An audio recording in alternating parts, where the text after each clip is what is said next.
الحمد لله نحمده ونستعينه ونستغفره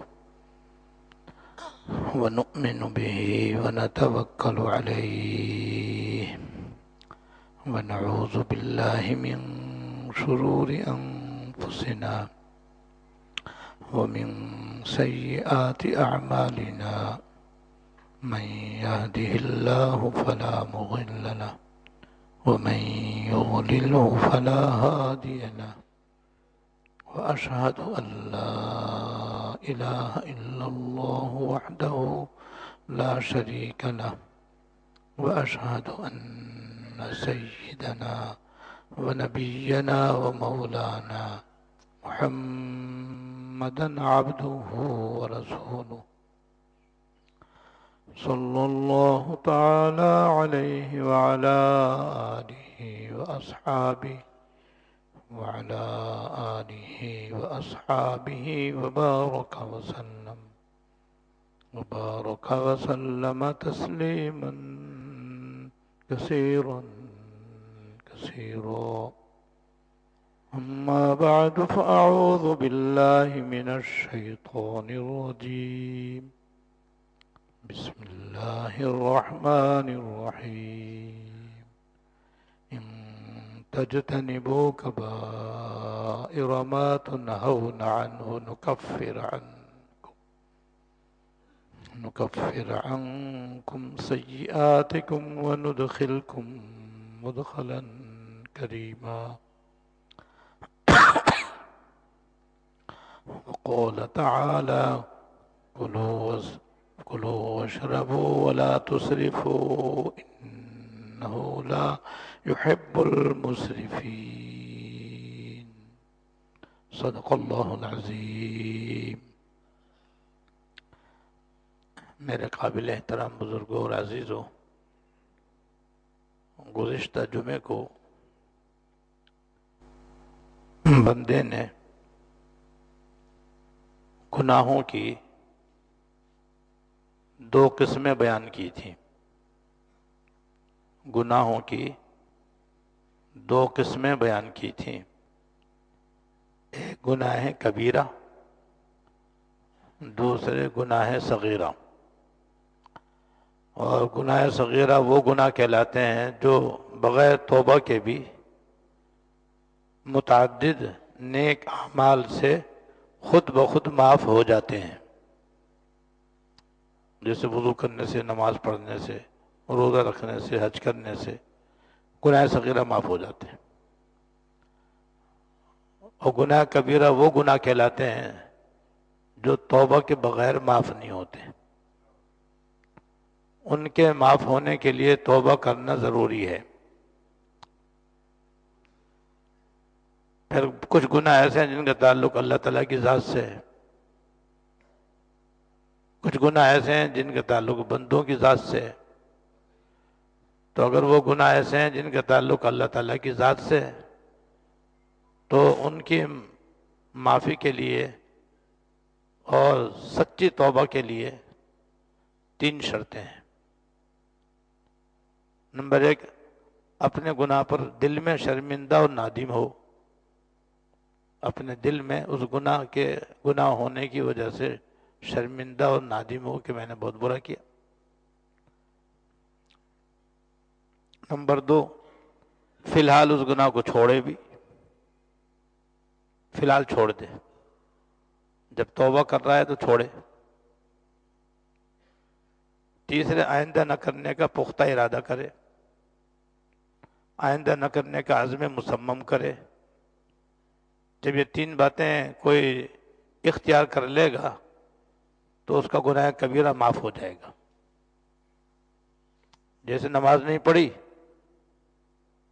توبہ کر لے گا تو نماز نہ پڑھنے کا گناہ معاف ہو جائے گا، نماز معاف نہیں ہوگی۔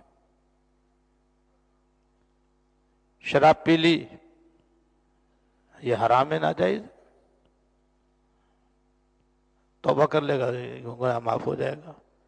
تو جن گناہوں کا تعلق اللہ تعالیٰ کی ذات سے ہے، جن کو حقوق اللہ کہتے ہیں، اگر ان سے متعلق کوئی گناہ کبیرہ کرے گا تو 3 باتیں پوری کرنے سے وہ گناہ معاف ہو جائے گا، چاہے کتنا ہی بڑا ہو۔ بڑے سے بڑا گناہ کفر و شرک ہے، سچی توبہ کر لے تو گناہ کبیرہ سے وہ بھی معاف ہو جائے گا۔ جب وہ معاف ہو سکتا ہے تو باقی گناہ تو اس سے چھوٹے ہی ہیں اور اس سے کمتر ہیں، وہ بدرجہ اولا معاف ہو جائیں گے۔ اور اگر گناہ کا تعلق کسی بندے کی ذات سے، جیسے کسی انسان کو ناحق مارا یا اس کے ناحق پیسے لے لیے یا اس کی زمین دکان مکان پر ناحق قبضہ کر لیا یا ناحق اس کو ستایا اور پریشان کیا، تو یہ بھی حرام ہے اور گناہ کبیرہ ہے۔ اس میں 3 شرطوں کے علاوہ 4تھی شرط اور بھی ہے، وہ یہ کہ اس بندے کا حق ادا کرو یا اس سے معافی مانگو۔ جب تک وہ بندہ معاف نہیں کرے گا اللہ تعالیٰ بھی معاف نہیں کریں گے۔ یہ ہے گناہ کبیرہ۔ تو حقوق العباد سے متعلق کوتاہی ہو اور گناہ کبیرہ ہو تو 4 شرطیں ہیں توبہ کے مکمل ہونے کے لیے، اور بندوں سے اگر اس کا اللہ تعالیٰ کی ذات سے اگر اس کا تعلق ہے اور حقوق اللہ سے گناہ کا تعلق ہے تو 3 شرطیں مکمل کرنے سے توبہ مکمل ہو جاتی ہے اور گناہ معاف ہو جاتا ہے۔ اس کے بعد میں نے عرض کیا تھا کہ آئندہ جو میں انشاءاللہ تعالی چند ایسے بڑے بڑے گناہ کا ذکر کروں گا جو اس وقت ہم پورے معاشرے کے اندر عام ہیں، ہمارے پاکستان میں خاص طور سے اور دیگر ممالک میں بھی کافی حد تک یہ گناہ عام ہے۔ اسی کی وجہ سے ہم وبال کے اندر گرفتار ہیں اور پریشان حال ہیں، اور ان گناہوں کا وبال ہم پر چھایا ہوا ہے،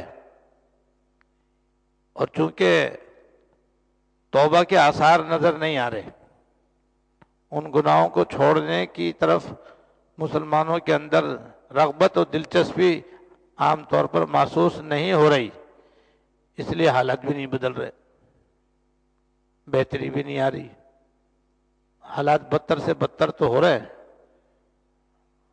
مہنگائی تیز سے تیز ہو رہی ہے، گیس بجلی پانی کا قحط بڑھتا جا رہا ہے، سیاسی عدم استحکام کے وبال میں ہم مبتلا ہیں، معاشی اعتبار سے بھی ہمارے ملک کی حالت غیر ہے۔ یہ سب اس وجہ سے ہو رہا ہے کہ ہم 5 بڑے بڑے گناہوں کے اندر مبتلا ہیں، اور جب تک ان گناہوں کو چھوڑیں گے نہیں حالات نہیں بہتر ہوں گے۔ اور بیان کرنے کا مقصد یہی ہے کہ ہم اور آپ تو کم از کم اپنا اپنا جائزہ لیں، ان 5 گناہوں سے میں اگر 5 گناہوں میں سے کسی گناہ میں مبتلا ہیں تو اس سے توبہ کریں، اور دیگر گناہوں سے بھی بچنا ضروری ہے، کیونکہ جتنے بھی گناہ ہیں سارے ہی مل کر کے دنیا کے اندر بھی انسان کے لیے بالخصوص مسلمان کے لیے تباہی کا سامان ہے، بربادی کا ذریعہ ہے، بے چینی کا سبب ہے، بیماریوں کی وجہ ہے، جن میں سے یہ 5 بڑے بڑے وبال بھی ہیں جس کے اندر ہم اور آپ مبتلا ہیں۔ 5 گناہوں میں سے ایک گناہ کبیرہ اسراف اور تبذیر کا گناہ ہے۔ اسراف اور تبذیر یہ بھی گناہ ہے۔ اللہ تعالیٰ نے قرآن شریف میں فرمایا کلو وشربو، کھاؤ پیو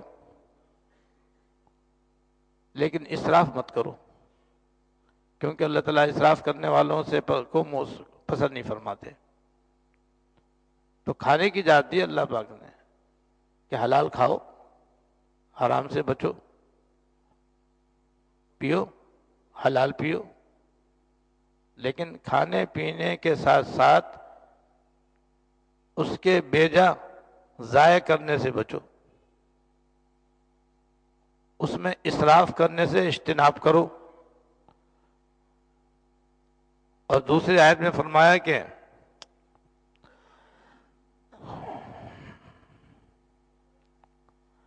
کہ اسراف و تبذیر سے بچو، فضول خرچی سے بچو، کیونکہ فضول خرچی کرنے والے شیطان کے بھائی ہیں۔ ان المبذرین کانوا من اخوان الشیاطین، شیطان کے بھائی ہیں، اور شیطان کا بھائی شیطان یعنی گناہ اور ناجائز۔ تو اس وقت ہماری پوری قوم اسراف و تبذیر کے اندر مبتلا ہے، جیسا کہ میں ابھی بیان کروں گا، لیکن میں پہلے مختصراً 5 گناہ بیان کر دوں جو میں آج بھی اور آئندہ بھی انشاءاللہ بیان کروں گا۔ تو پہلا گناہ ہے اسراف و تبذیر، کہ ہماری مہنگائی، گیس، بجلی، پانی کی کمی اور دیگر اشیاء کی کمی کا بڑا سبب اسراف و تبذیر بھی ہے۔ اس گناہ سے بچنا بھی ضروری ہے، تفصیل میں ابھی عرض کروں گا انشاءاللہ تعالی۔ دوسرا بڑا گناہ ہے کم تولنا، کم ناپنا، ملاوٹ کرنا، اور 2 نمبر چیز کو 1 نمبر بتا کر بیچنا۔ یہ ہمارے بازاروں میں، مارکیٹوں میں یہ گناہ عام ہے، کم تولنا، کم ناپنا، ملاوٹ کرنا، نقلی چیز کو اصلی بتا کر بیچنا۔ یہ تو کاروبار میں اور ملازمت میں بھی زبردست یہ گناہ اس طرح سے ہو رہا ہے کہ وقت کم دینا، تنخواہ پوری لینا، کام نامکمل کرنا، پیسے پورے لے لینا،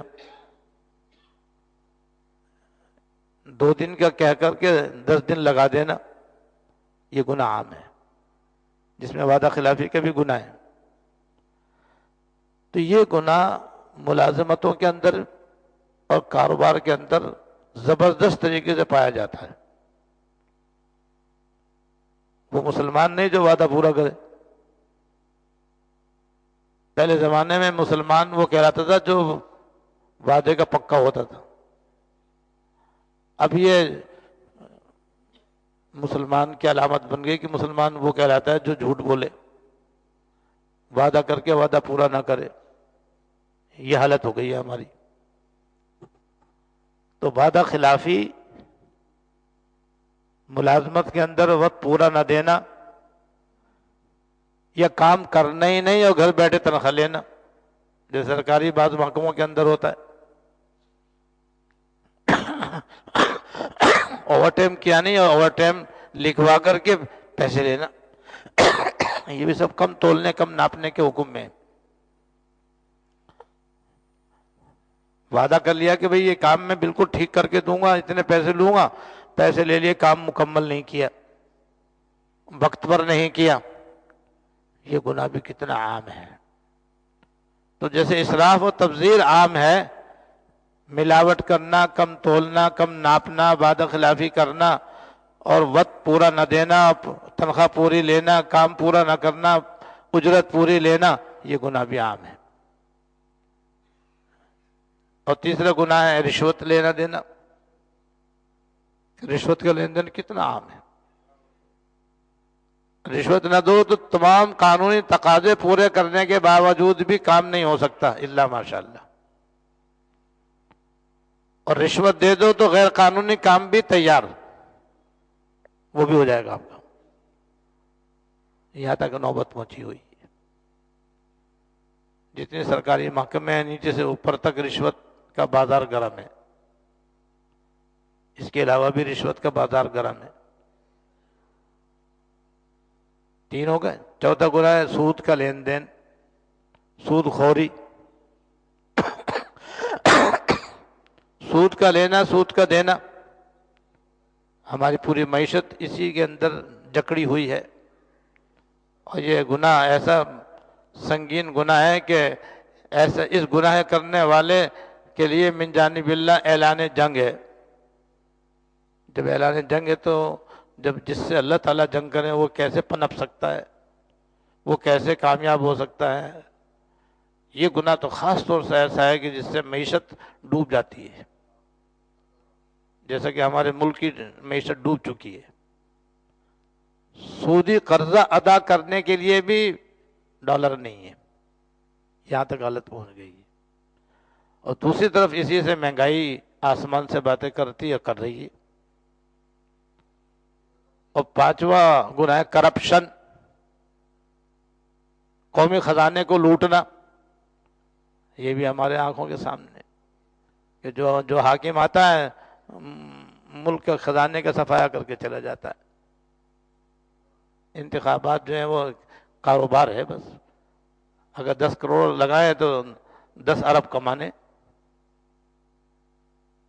ان کی اس سے واسطہ نہیں کہ ملک ڈوب رہا ہے یا تیر رہا ہے۔ یہ ہیں 5 گناہ۔ ان 5 گناہوں کے جو نتائج ہیں مختصراً وہی بتا دوں جس میں ہم اور آپ مبتلا ہیں۔ ایسے ملک کے اندر مہنگائی ایک سیلاب کی طرح آئے گی، مہنگائی کا وہاں سیلاب آئے گا، یا یوں کہنا چاہیے کہ اچھل اچھل کر مہنگائی بڑھے گی۔ وہ ہو رہا ہے ہمارے سامنے، رات دن ہر آدمی کی زبان پر مہنگائی کی مصیبت کا تذکرہ ہے۔ ہر آدمی مہنگائی کی تسبیح پڑھ رہا ہے، ہر آدمی مہنگائی کی تسبیح پڑھ رہا ہے، لیکن ان گناہوں کو چھوڑنے کی طرف توجہ نہیں ہے۔ اور جب تک ان گناہوں کو نہیں چھوڑیں گے تو مہنگائی روک ہی نہیں سکتی، جیسے کہ اب تک نہیں روکی۔ بھئی بچپن سے ہی مہنگائی بڑھتے ہوئے دیکھتے آ رہے ہیں نا، اور برابر مہنگائی بڑھ رہی ہے اور تیزی سے بڑھ رہی ہے۔ ان گناہوں کا یہ بھی اثر ہے، اور یہ بڑھتی رہے گی جب تک یہ گناہ نہیں چھوڑیں گے، مہنگائی نہیں رک سکتی۔ یہ نہیں کہ بس یہاں جا کر کے ختم ہو جائے گی اور ہم اطمینان کا سانس لے لیں گے۔ اطمینان کا سانس لینے کے لیے، مہنگائی کے عذاب سے بچنے کے لیے ایک ہی شرط ہے کہ ان گناہوں سے توبہ کریں، باز آئیں، بس یہ شرط ہے۔ تو ایک تو مہنگائی اس ملک میں حد سے زیادہ بڑھے گی، اور مہنگائی کے بڑھنے کا مطلب ہے معیشت کا تباہ و برباد ہونا۔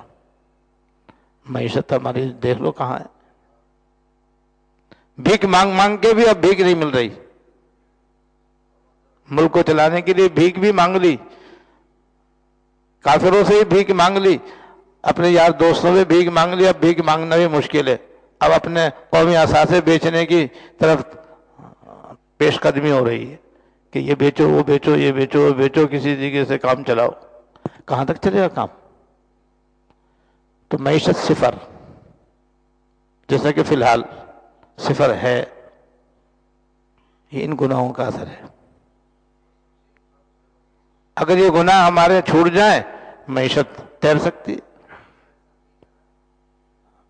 ہمیں تو ہمارے دین نے ایسے اعمال دیے ہیں کہ ڈوبنے والا تیرنے لگے، تیرنے والا اڑنے لگے۔ حضرت عمر بن عبدالعزیز رحمۃ اللہ علیہ جو 5ویں خلیفہ راشد کہلاتے ہیں، ان کے زمانے میں اتنی فراوانی تھی کہ زبردستی لوگوں کو بلا بلا کر کہا جاتا بھائی پیسے لے جاؤ۔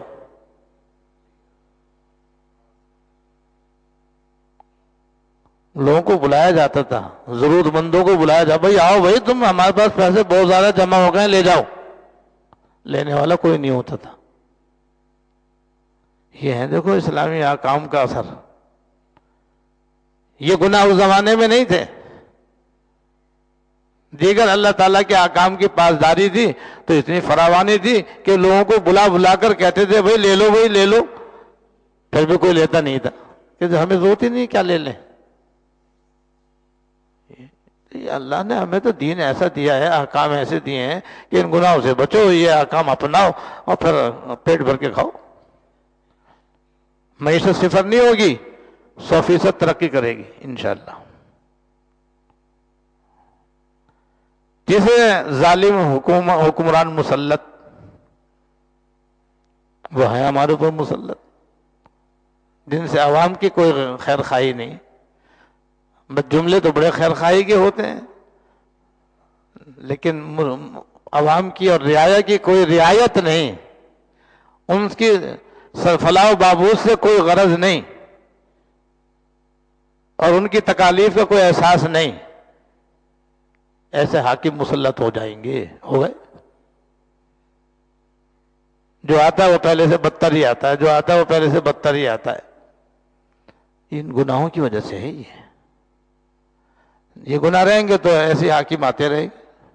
کچھ بھی کر لو، کتنی مرتبہ انتخابات کر لو، انتخابات کے نتیجے میں ایسے ہی آئیں گے جو قوم کے، ملک کے، ملت کے، رعایا کے، مسلمانوں کے ہمدرد نہیں ہوں گے، اپنے ہمدرد ہوں گے. بس وہ اپنے خیر خواہ ہوں گے، بس کہ انہوں نے جو کچھ خرچ کیا ہے اس کا 10 گنا، 20 گنا، 100 گنا ان کو ملنا چاہیے. بس ملک رہے نہ رہے.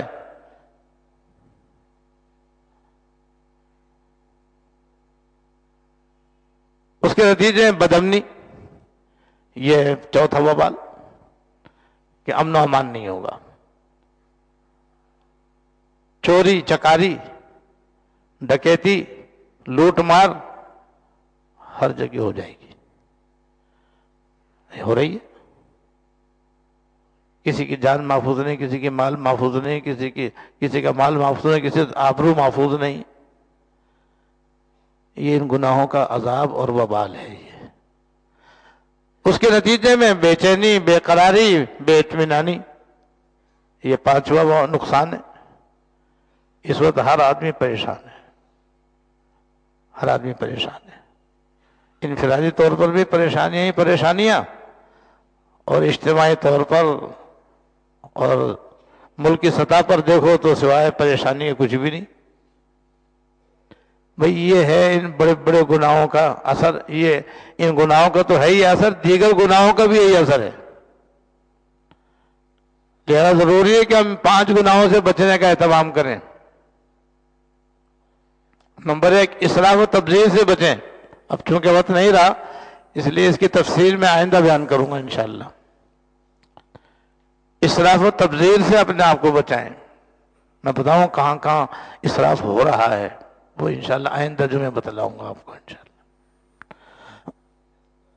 نمبر 2، کم تولنے، کم ناپنے کے گناہ سے بچیں، ملاوٹ کے گناہ سے بچیں. نقلی چیز کو اصلی بتا کر بیچنے سے بچیں. جیسی چیزیں ویسی بتا کر بیچیں، جائز. اگر وزن کم ہے تو بتا دیں اس میں اتنا وزن ہے، تو لکھے بھی وہی جو حقیقت میں وزن ہے. یہ تول کے اندر، یہ ناپ کے اندر. یہی نقلی ہے تو بتائیں بھائی یہ 2 نمبر ہے، بھائی 1 نمبر نہیں ہے. یہ اصلی ہے، یہ نقلی ہے. اصلی اور نقلی کہہ کے بیچنا بھی جائز ہے، لیکن نقلی کو اصلی بتا کر بیچنا جھوٹ بھی ہے، دھوکہ بھی ہے، فریب بھی ہے، حرام بھی ہے، ناجائز بھی ہے، گناہ کبیرہ بھی ہے. ایسی ملازمین جتنے بھی ہیں وہ پوری ڈیوٹی دیں، اور ڈیوٹی کے اندر جو ان کے فرائض ہیں ٹھیک ان کو ادا کریں. جتنی کوتاہی کریں گے اتنی تنخواہ حرام ہو جائے گی. اوور ٹائم نہیں کر رہے، اوور ٹائم لکھوا کر کے لے لیں گے تو وہ پیسے حرام ہوں گے. یہ بھی گناہ بہت عام ہے. اس سے بھی ہم اپنا جائزہ لیں. ہم میں یا تاجر ہوں گے یا ملازم ہوں گے. عام طور پر 2 ہی قسم کے لوگ ہوتے ہیں بس. تو کم تولنا، کم ناپنا، جیسے کاروبار کے اندر ہے، ملازمت کے اندر بھی کم زیادہ ہے.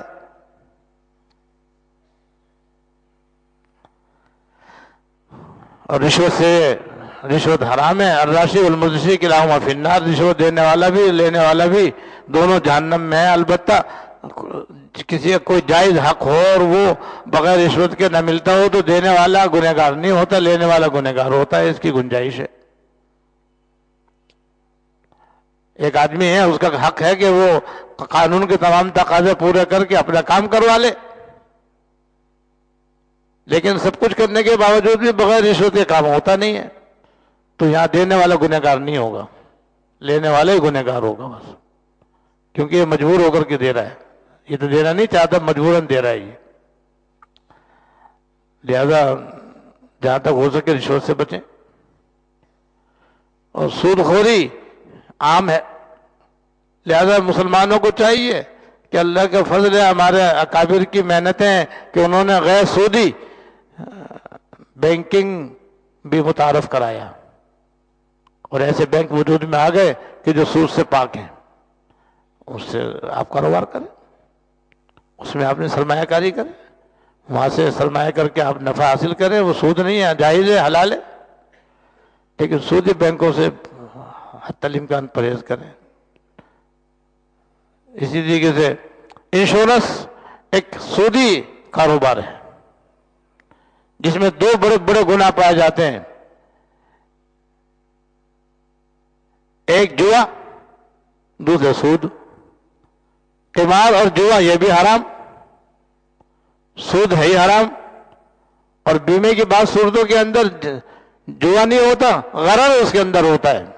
غرر، یہ غرر بھی ایک گناہ ہے اور حرام ہے اور ناجائز ہے. اللہ تعالیٰ ہمارے اکابر کو جزائے خیر دے کہ انہوں نے اس کے مقابلے میں تکافل متعارف کروایا، اور جائز تکافل موجود ہے. آپ اگر انشورنس کروانا چاہتے ہیں تو آپ تکافل لے لیں. تو شکر ہے اللہ تعالیٰ کا کہ ایسی صورت نکل آئی، ورنہ پوری معیشت ہماری سود کے نظام کے اندر پھنسی ہوئی ہے، اور اس کا وبال ہمارے سامنے ہے برہن. اور کرپشن یہ ہمارے معاشرے کے اندر پایا جاتا ہے، ہر شعبے میں پایا جاتا ہے اللہ ماشاءاللہ. یہ ہیں بھئی 5 بڑے بڑے گناہ جن کی مختصر تشریح میں انشاءاللہ آئندہ کروں گا. بس اجمال ہمارے سامنے آ گیا، خلاصہ ہمارے سامنے آ گیا، ہمارے لیے کافی ہے. ان گناہوں سے بھی بچیں. اس کے علاوہ بھی جو دوسرے گناہ ہیں ان کا بھی جائزہ لے، اپنا جائزہ لے کہ ہم ان میں سے کون کون سے گناہوں میں مبتلا ہیں. اگر کوئی گناہ ہم سے سرزد ہو رہا ہو تو اللہ تعالیٰ کی بارگاہ میں رجوع کر کے سچی توبہ کر لیں. توبہ کی شرطیں میں بتا چکا ہوں. اللہ تعالیٰ مجھے بھی اور آپ کو بھی اور سب مسلمانوں کو ان گناہوں سے بھی، اس کے علاوہ دیگر گناہوں سے بھی سچی توبہ کی توفیق عطا فرمائے، تاکہ یہ ڈوبتی ہوئی ناؤ تیرنے لگے. سب حضرات مل کر کے توبہ بھی کریں، استغفار بھی کریں اور دعا بھی کریں. اللہ تعالیٰ مجھے بھی اور آپ کو بھی سب گناہوں سے بچنے کی توفیق عطا فرمائے. واخر دعوانا الحمدللہ رب العالمین.